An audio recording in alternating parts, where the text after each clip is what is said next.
Hello, this is the Captain Paxo, and today I want to see if Garden Warfare 2 is the game for you. This game is primarily multiplayer, so if you don't have Xbox Live Gold or PSN Plus, then you're missing out on like 90% of the game. But that doesn't mean that the 10% single player stuff isn't there. Like both sides now have what I would call a pseudo-campaign in the form of a bunch of 5-minute long quests, which are kind of interesting, and they give you a good grasp on the game, as well as some cool rewards like cosmetics, coins, and collectibles. If you're afraid that the backyard is just a waste of space, don't fear. There's plenty to do. You can find collectibles, you can open chests, there are time trials to do, mini quests to complete, and there's the Flag of Power, which creates an impromptu wave-based defense game mode.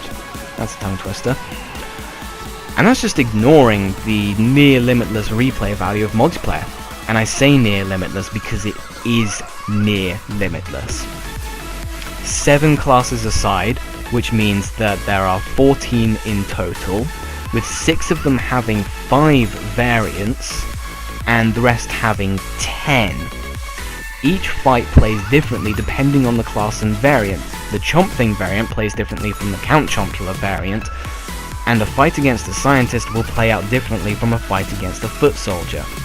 There is so much to learn in just the base variants of each class. Their strengths, their weaknesses, when best to use their abilities, and what engagement range they prefer, and how to fight them actually.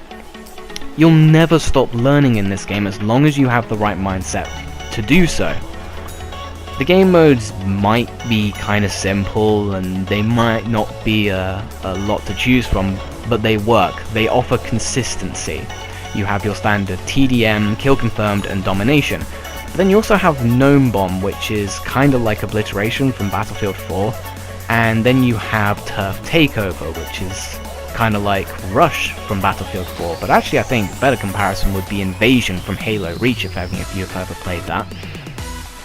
Now I love both Rush and Invasion, so it's no surprise that I'm absolutely hooked on Turf Takeover.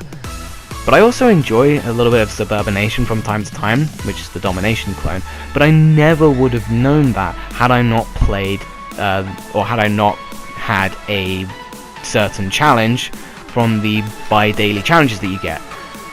The challenges are a clever way of trying to get you to play the game every single day. You get challenges that are specific to plants, zombies, and multiplayer. Completing them rewards you with an XP boost, and that will decrease after consecutive days of not playing the game. You also get rewarded with either stars, which have several uses, or coins, which you use to buy packs. Yes, there are rec packs / supply drop type things in this game.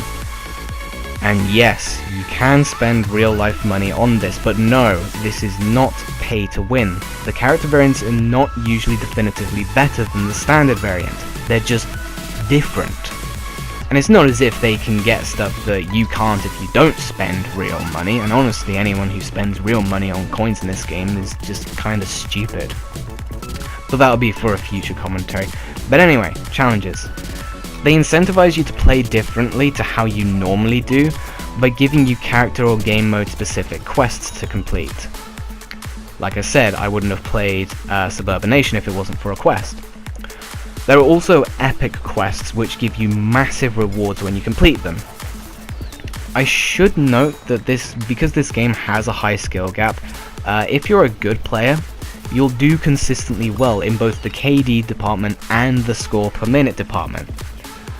But if competitive multiplayer is just not your thing, you can always try out the Ops, which is a co-op wave-based defense mode almost identical to Mass Effect 3's multiplayer. And that provides a lot of replay value as well. Is this game silly? Yeah. It's very silly, but it owns its absurdity and has solid gameplay mechanics that allow it to stand on its own 2 feet. Now just because I'm singing the praises of this game doesn't mean it's devoid of problems. There is a lack of game modes and maps. Some of the variants do play practically the same. Some characters are seen as overpowered. It is very hard to get a specific variant because it's all down to random chance. There are free kills. There isn't a huge amount of teamwork going on either. depending on how much these things affect you as a player will determine how much of a negative they are. What can sometimes be a big deterrent when buying a multiplayer game after it's been out for a while is that most people will own the DLC or whatever, and you don't know if you want to spend another, say, $50 on said DLC. So you get a little worried that like the population just won't be that good, or you'll be missing out on stuff. But the DLC in this game is done in a similar way to Rainbow Six Siege, where they're in free updates, so there's no concerns when concerning DLC. As someone who played a lot of the first Garden Warfare and was worried there wasn't going to be the Garden Warfare 2 wasn't going to be different or new enough, I got it when it was on sale, and I don't regret it, you know. I'd encourage anyone who played a lot of the first one to get it on sale, because, you know, it is quite samey, but samey in a good way. This game delivers what was so great about the first one, and then some. And because of that, I would absolutely recommend this game. Is it going to change your life? Probably not. But it's one of the few games where you know what you're getting into, well, you know what you're going to get out of it when you buy it. You know, it offers a consistent experience, and it doesn't sell false promises like so many other titles have in recent years. So thank you very much for watching, and I'll catch you next time.